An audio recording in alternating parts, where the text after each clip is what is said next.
ඉදිරි දිනවල ඕනෑම මොහොතක තවත් මෙවැනිම ගැටුම් ඇතිවීමේ අවදානමක් තිබෙනවාය කියන එක අපි ஆண்டுවට අනුතුරු ඇඟවීමක් කරනවා. வரும் நாட்களில் எந்த நேரத்திலும் இன்னும் ஒரு சிறைச்சாலை கலவரம் வரலாம். சில நாட்களுக்கு முன்னர் உதயகம்மன் பில வெளியிட்ட இந்த எச்சரிக்கை இன்று இலங்கையின் சிறைச்சாலைகளிலிருந்து வெளிவரும் அதிர்ச்சியான செய்திகளின் பின்னணியில் மீண்டும் பேசு பொருளாகியுள்ளது.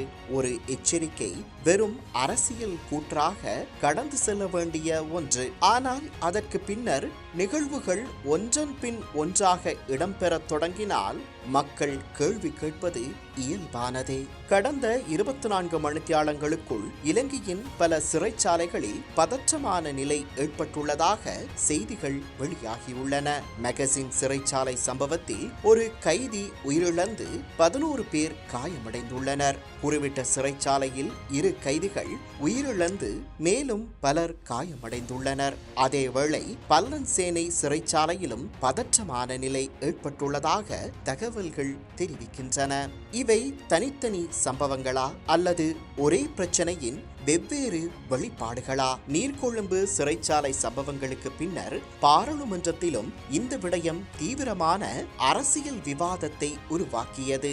எதிர்க்கட்சி உறுப்பினர் நாமல் ராஜபக்ஷ சிறைச்சாலைகளில் நிலவும் கடுமையான இடப்பற்றாக்குறை மற்றும் அடிப்படை வசதிகள் பற்றாக்குறை நீண்ட காலத்தில் மிகப்பெரிய சமூக பிரச்சனையாக உருவெடுத்து ஒரு கட்டத்தில் அறகலைய மாறும் என்ற கருத்தை முன்வைத்தார். அதுவும் சமூகத்தில் ஒரு சந்தேகத்தை உருவாக்கியிருக்கிறது. ආණ්ඩුවක් විදිහකට මැදිහත් වෙන්නේ නැත්නම් ඒ ජනතාව පාට බහිනවා. ඒක නවත්තන්න බෑ. ඒක ඔබ දන්නවා මට වඩා හොඳට.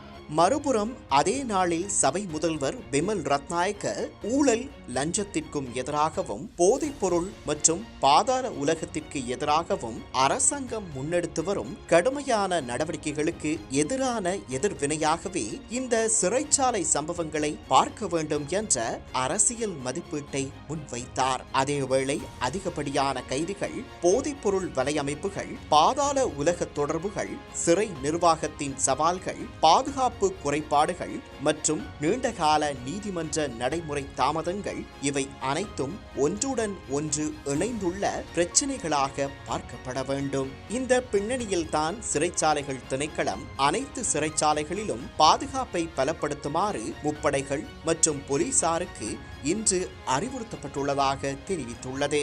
மேலும் பொதுமக்கள் பாதுகாப்பு அமைச்சர் ஆனந்த விஜயபால சிறைச்சாலை சம்பவங்கள் ஏதோ ஒரு திட்டத்தின் பிரகாரம் இடம்பெறுகின்றன என்பது புலப்படுகிறது. அது தொடர்பில் விசாரணைகள் இடம்பெற்று வருகின்றன என்று தெரிவித்துள்ளார். இந்த கூற்று மிகவும் தீவிரமானது.